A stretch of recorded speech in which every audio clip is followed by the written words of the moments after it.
Selamat pagi saudara dan saudariku yang terkasih dalam Kristus Tuhan. Apa kabar? Jumpa lagi bersama saya dalam Renungan Harian edisi Selasa 12 Mei, Pekan Paskah yang kelima. Akan tetapi sebelum kita mendengarkan dan merenungkan sabda Tuhan, mari kita buka hati kita dengan berdoa. Dalam Bapa dan Putra dan Roh Kudus. Amin. Allah Tritunggal Maha Kudus, Bapa, Putra dan Roh Kudus, hendaklah kami yang dengan rendah hati hendak membuka diri untuk mendengarkan dan merenungkan sabdamu. Semoga sabdamu mampu kami terima dengan akal budi kami, dan kami resapkan dalam hati, sehingga kami wujudkan dalam setiap tindakan dan perbuatan kami. Semoga sabdamu sungguh menjadi pedoman dalam setiap langkah perjalanan hidup kami. Demi Yesus Kristus, Putramu Tuhan dan Pengantara kami, kini dan sepanjang segala masa. Amin. Dalam Bapa dan Putra dan Roh Kudus. Amin. Permenungan kita pada pagi hari ini diambil dari Injil Yohanes bab 14 ayat 27 sampai 31. Dalam amanat perpisahannya, Yesus berkata kepada murid-muridnya, "Damai sejahtera kutinggalkan bagimu, damai sejahtera kuberikan kepadamu. Dan apa yang kuberikan tidak seperti yang diberikan oleh dunia kepadamu. Janganlah gelisah dan gentar hatimu. Kamu telah mendengar bahwa aku telah berkata kepadamu, aku pergi, tetapi aku datang kembali kepadamu. Sekiranya kamu mengasihi aku, kamu tentu akan bersuka cita, karena aku pergi kepada Bapa-Ku, sebab Bapa lebih besar daripada aku. Sekarang juga aku mengatakannya kepadamu sebelum hal itu terjadi, supaya apabila hal itu terjadi, kamu percaya. Tidak banyak lagi aku berkata-kata dengan kamu, sebab penguasa dunia ini datang, namun ia tidak berkuasa sedikit pun atas diriku. Tetapi dunia harus tahu bahwa aku mengasihi Bapa, dan bahwa aku melakukan segala sesuatu seperti yang diperintahkan Bapa kepadaku."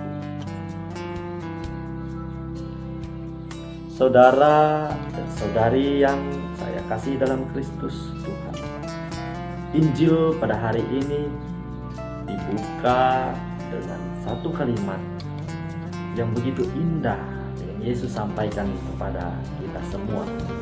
Damai sejahtera kutinggalkan bagimu, damai sejahtera kuberikan kepadamu. Janganlah gelisah dan gentar hatimu. Satu kalimat yang begitu menguatkan perjalanan hidup kita sampai detik ini. Janganlah gelisah dan gentar hatimu. Kerap dalam kehidupan setiap hari, tentu kita tidak pernah melewatkan yang namanya perasaan takut, perasaan khawatir, entah dalam peristiwa apapun. Misalnya, pengalaman takut akan kegagalan. Contohnya saya ketika menempuh pendidikan menjelang detik-detik ujian, masih khawatir dan takut. Bagaimana ya nanti jika saya ini, jika saya ini dan itu, misalnya seperti itu. Jika saya gagal, kira-kira saya seperti apa? Nah, pengalaman-pengalaman sederhana seperti inilah yang kerap kita alami, yang masih sering kita rasakan. Nah, dalam permenungan pada hari ini, satu kalimat yang sangat meneguhkan kita. Janganlah gelisah dan gentar hatimu. Damai sejahtera kutinggalkan bagimu. Sukacita, kegembiraan, damai, inilah yang Yesus senantiasa teladankan kepada kita semua. Sebagaimana yang dialami oleh Rasul Paulus dan Barnabas dalam bacaan pertama, mereka mengalami penolakan ketika mewartakan Injil, kabar gembira kebaikan pada banyak orang. Bahkan dikatakan mereka dilempari dengan batu, kemudian diseret. Akan tetapi mereka tidak gentar, mereka tidak takut. Mereka justru tetap semangat untuk mewartakan Injil Tuhan. Rasul Paulus dalam nasihatnya kepada para murid yang mengatakan bahwa untuk masuk ke dalam kerajaan Allah, kita harus banyak mengalami sengsara. Saya rasa kalimat ini jelas dalam Injil. Yesus mengatakan bahwa barang siapa hendak mengikuti dia harus siap menyangkal diri dan memikul salibnya setiap hari. Saya rasa inilah tawaran yang paling utama. Mengikuti Yesus siap untuk menyangkal diri dan memikul salib kita masing-masing setiap hari. Bukan main susahnya. Nah, tawaran yang paling utama bukan tawaran yang serta-merta langsung kita merasa gembira, kita merasa bersuka cita, lalu nyaman untuk dilakukan.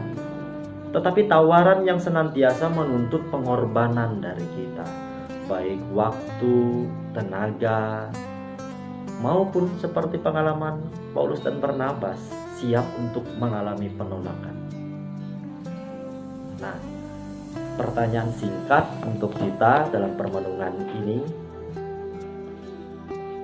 beranikah saya untuk ikut ambil bagian menjadi saksi-saksi Kristus di tengah kehidupan saya setiap hari, dengan segala konsekuensinya, sebagaimana yang dialami oleh Paulus dan Barnabas, siap untuk mengalami penolakan. Apakah saya siap untuk mengalami penolakan karena saya ikut ambil bagian dalam mewartakan kasih dan kebaikan Tuhan? Pertanyaan selanjutnya, dengan cara apa saya ikut ambil bagian untuk mewartakan Injil Tuhan? Apakah setiap hari saya harus berjalan dengan membawa kitab suci, membacakan firman Tuhan di hadapan orang banyak? Tentu bukan demikian. Cara kita untuk ambil bagian mewartakan Injil Tuhan yakni dengan seluruh cara hidup kita, dengan seluruh cara berelasi kita. Pada saat kita berjumpa dengan tetangga kita, dengan orang banyak, dengan orang pasar, itulah kesempatan kita mewartakan Injil melalui cara hidup kita. Dari setiap tindakan kita, dari setiap apa yang kita sampaikan melalui mulut kita. Tindakan yang senantiasa didasari oleh semangat iman Kristiani, yaitu tindakan yang didasarkan pada kasih. Tindakan yang senantiasa melayani, memahami, dan mengasihi. Maka para saudaraku yang terkasih, maukah saya, Anda, dan kita semua untuk mengambil bagian dalam mewartakan kabar gembira yang dari Tuhan ini kepada setiap orang yang kita jumpai dalam kehidupan kita sepanjang hari ini? Semoga permenungan singkat pagi hari ini mampu membawa kita untuk merefleksikan sabda Tuhan ini secara lebih mendalam dalam kehidupan kita sepanjang hari ini. Semoga kasih dan damai Tuhan menyertai hidup kita. Tuhan Yesus memberkati. Amin.